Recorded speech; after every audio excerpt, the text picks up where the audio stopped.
A designated initializer in Swift is the primary initializer that fully initializes all properties introduced by a class.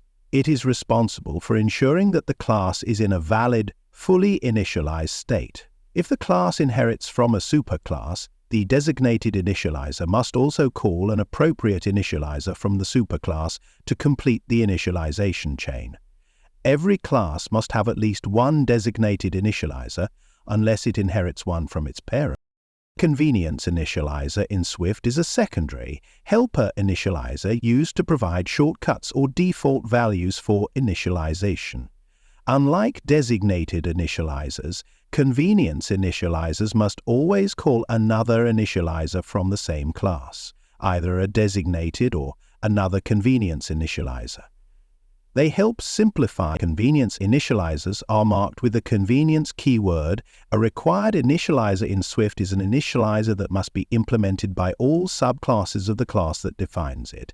It ensures consistency by enforcing that specific initialization logic is preserved throughout the inheritance chain. To declare a required initializer, you use the required keyword before the init method, and this is particularly useful when designing class hierarchies where certain initializers must always be available, regardless of how deep the inheritance goes.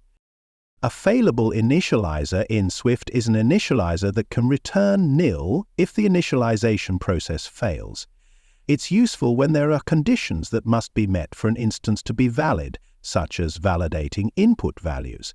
Failable initializers are marked with init ?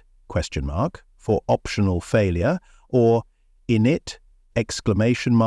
For implicitly unwrapped optionals. If any required condition isn't satisfied during initialization, the initializer can return nil, preventing the creation of an invalid object.